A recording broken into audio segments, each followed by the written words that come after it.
With the Pinion gearbox, a Gates carbon belt drive, and a high pivot suspension system, the Zerode G3 ticks all of the desirable boxes on paper. But how does that translate to the performance out on the trails? Stay tuned to find out in this review on loamwolf.com. Let's go.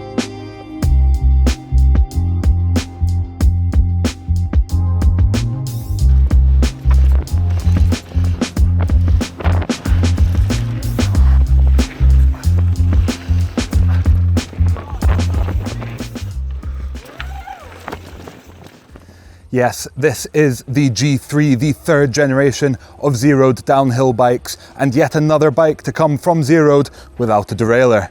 Instead, it relies on the Pinion C1.6 6-speed gearbox, neatly integrated into the bottom of the frame there, in place of where you would normally have a bottom bracket, and obviously containing the gears being a gearbox. It is shifted by either the choice of a mechanical system with the grip shift or the Pinion Smart Shift system, which is something I would highly recommend because it is simply excellent. The Zerode G3 has a 200mm high pivot suspension design. It is not a horse link as it may look on paper, but instead it is a linkage driven single pivot because the brake arm is connected to the main frame directly instead of being on a virtual pivot link essentially. This means that it does have quite high levels of anti-rise, sitting at around about 160% at sag, which is going to give you great geometry preservation, but at the expense of the bike wanting to sit into its travel when you're on the brakes and potentially compromising the freeness of the suspension to iron out the bumps. Because it is a gearbox setup with the high pivot, the idler tunes the anti-squat levels, and they are consistent throughout the gear range, sitting at around about 100% at sag, giving you fairly good kind of balanced characteristics in terms of your comfort and your pedaling efficiency. And then the leverage ratio is quite progressive, especially in the first 70% or so of the travel, giving you around about 28% overall leverage ratio progression, but then flattening off at the end of the travel at quite a low ratio of 2.4, which gives you really nice good support for the bottom out prevention. This does of course make it particularly well suited to a coil shock, which is why you see the Fox DHX2 coil fitted to it there. That 200mm of high linkage driven single pivot rear suspension is matched to a 203mm Fox 40 up front, and Zerode's really covered all of the details well on this mixed wheel only frame. There's no adjustments in the chainstay length, there's no geometry adjustments in the frame at all actually inbuilt, but the headset is a ZS56, meaning you can get an external cup to run a angle or a reach adjust headset, giving you plus or minus 10mm or so on some of the most extreme reach adjust headsets, and up to 2 degrees of head tube angle adjustment if you want it. The rest of the details are really well covered. You've got integrated fork bumpers up at the head tube, full internal cable routing with the option to run your brake on the right or the left, depending on how you like them set up. There's an integrated tensioner wheel for the belt drive system in that main frame, meaning there's nothing on the rear end. And that means that you use a single speed hub. It means you can use narrower spacing without compromising the strength of the wheel because the flanges are pushed out that little bit. And generally it's just the whole concept that Zerode is going for with their gearbox system is getting the weight off the rear wheel and into the center of the frame, giving you improved weight distribution as well as a better sprung to unsprung mass ratio, which should mean that the rear wheel is able to move more freely and give you better suspension performance.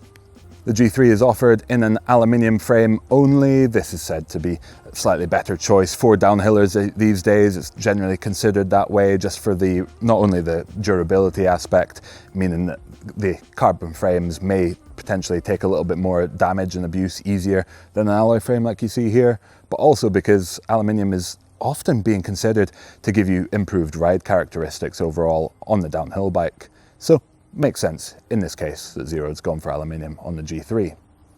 Taking a look at the geometry, and Zerode offers the G3 in 3 different sizes, a short, a medium and a long, and all of these share the same 63-degree head tube angle, 440mm static chainstay length, 4mm bottom bracket drop, static again, giving you a 350mm height, and 614mm stack height with the 105mm head tube that's fitted to it, which is on the lower side, so you may want to run a higher rise bar like I have here.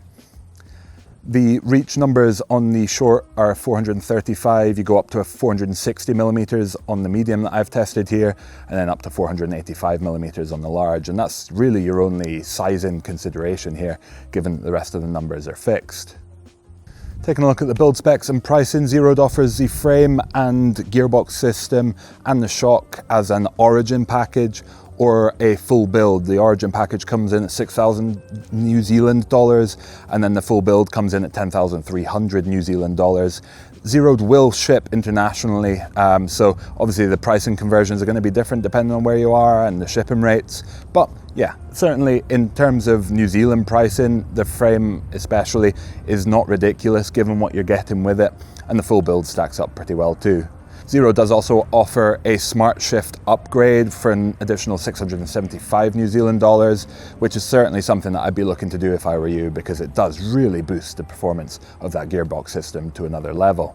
So all in, this build is around about 11,000 New Zealand dollars. That currently converts to about 6,000 British pounds, but Zerode does also have a UK or a European distributor with slightly different pricing, which is slightly higher sadly, but yeah, that's just how it goes. This full build kit is decked out in what I would not only say is quite highly desirable componentry, but also really nicely considered and well selected. So you've got Fox factory suspension with a 40 grip X2 up front and a DHX2 coil in the rear. You've got Hayes Dominion brakes stopping on 203mm rotors on both ends, which are really solid performers and really don't get the praise that they deserve, I don't think. Obviously the full Pinion system with the Smart Shift, which is really nice. You've got a DT Swiss wheel set with the FR541 rims on 350 hubs with that single speed rear hub, giving you really good flange spacing. And then as stock there was a title stem and bar, but the bar was only 25mm rise. I opted to go for a slightly higher 35mm rise bar from Chromag instead, and then you get the title seat post and saddle too. All in all, certainly a solid build, comes in at around about the 19 kilo or 41 pound, give or take mark for this size medium, full build as you see it. So in the grand scheme of things, it's not ridiculous weight for a downhill bike, it's not super light. But what does that mean when you get it onto the trail? Let's find out and talk about our ride impressions so far.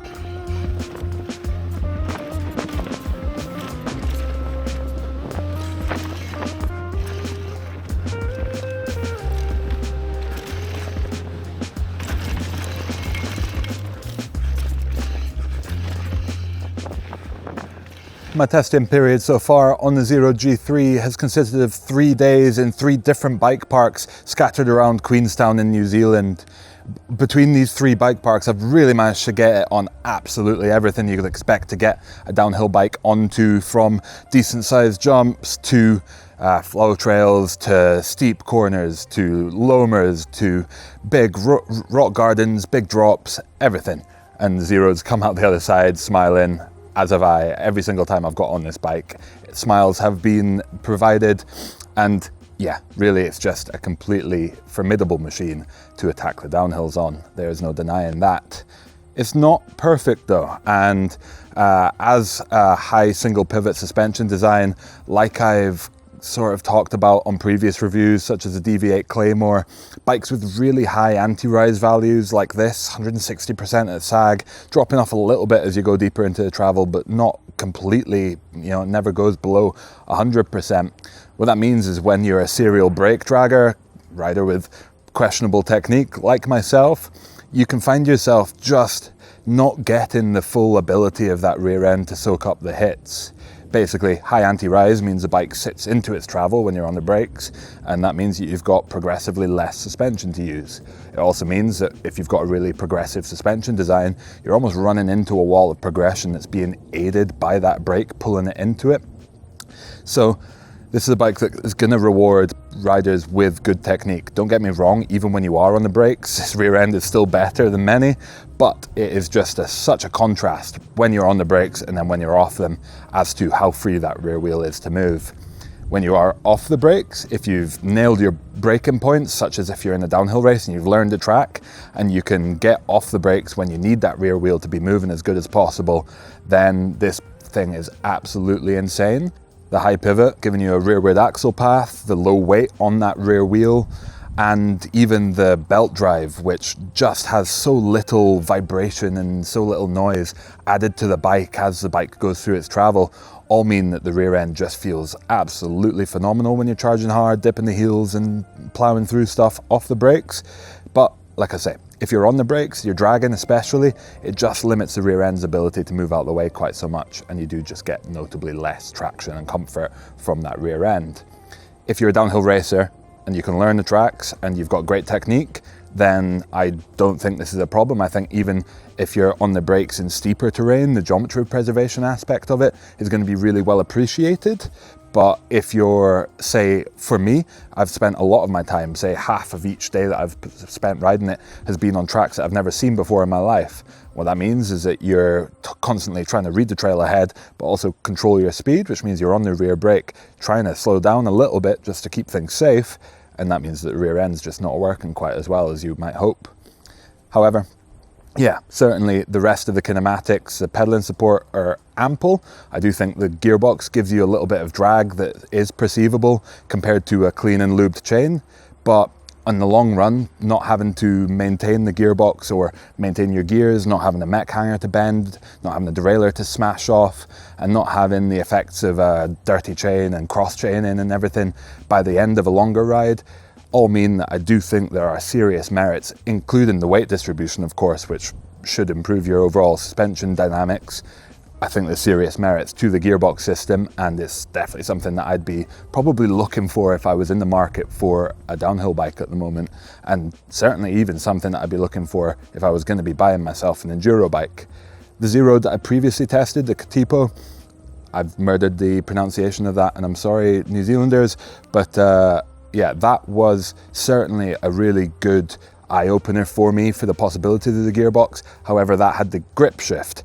This has the smart shift, which is a whole lot better, way better to use. You can, just use it like a normal trigger shifter, and you basically don't have to change your approach at all.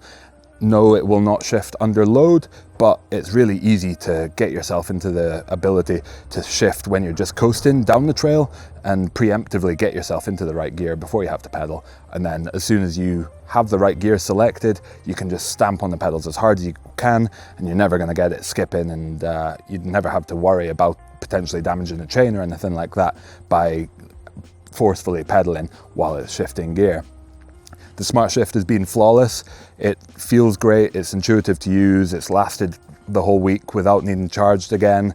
Yeah, it's absolutely the way that I would go, because the grip shift does mean you have to essentially move your hand on the bar while you're in rough terrain to get the best out of the gearbox, which doesn't really make sense. And yeah, it just didn't really work for me. But 675 Kiwi dollars, 300 pounds or so, to get that smart shift system seems an absolute must do if you're going to be buying this bike, and it's certainly something that I'd be looking to do if I was getting one myself. Taking a look at the geometry and its performance on the trail and the overall character of the bike, I'm 189 centimeters, 6'2", but I have, my hips come up to here. I have a really short torso and a slightly more playful style. That means that I prefer shorter bikes in general. So I was tempted at the start to go for a size medium. In the end, I was thinking maybe I should go in a size large, but I didn't have the option to do that. Zero Queenstown only had the medium for me at this time. So the long probably in hindsight would have been the better choice by all means. The medium was just about rideable when I got the higher rise bar onto it, but 460mm reach, 440mm chainstays that grow, you're probably looking at that sort of perfect front center, rear center, or at least reach to chainstay balance on the bike.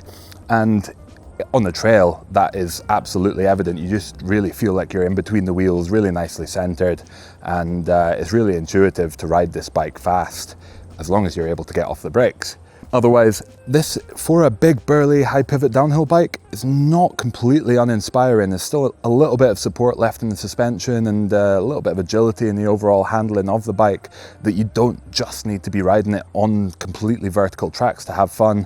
You can still get enough support out of the bike to make slightly mellower tracks. By no means is it a green trail flow master, but surprisingly a little bit more fun than I maybe had assumed that it would be before I started testing it, which was really nice to see. I was running a 475 pound spring in the rear, which on the shock gave me about 24% sag, but that equates to more like 28, 29% sag at the rear wheel because of how the leverage ratio progresses. So certainly in the right ballpark, maybe slightly on the stiffer and racier side, but the thinking that I could potentially go down a spring rate and get an even freer and more supple rear end is phenomenal, because already, as long as you're off the rear brake, that rear end is just spectacular in its ability to soak up the bumps. Taking a look at the build kit overall, and everything has performed absolutely solidly. Once I got that higher rise bar fitted to it, I was comfortable and really just set about charging and attacking the trail ahead. The wheels have held up really well. The brakes are just solid performers. Like I said, I reckon they've been slept on a little bit. They just work really good, give you a nice feeling. They don't necessarily look or feel like the most premium product, but their performance is what obviously matters the most, and that certainly stands up to premium level. And overall, I just think Zerode has done a great job in putting this build together, and especially in putting the G3 frame together with that pinion system, because yeah, the performance is just absolutely top notch.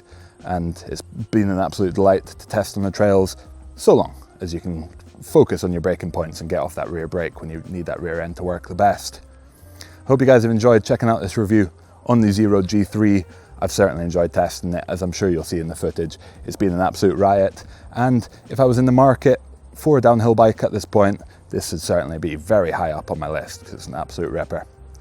Thank you very much for watching. Give us a like if you've enjoyed this video, subscribe to the channel, and so you don't miss out on more awesome content on awesome bikes like the Zerode G3. And please do consider subscribing to our members only portal, where we do monthly product giveaways for you to become guest testers for us and get to keep those products for yourself, as well as getting the opportunity to join us as guest testers on our shootouts, discount codes from the industry, and many other awesome things. Get to see behind the scenes here at the Loam Wolf for what we're getting up to. So hit the description if you're interested and go check that out. But for now, thank you very much for watching. I'll catch you out on the trails.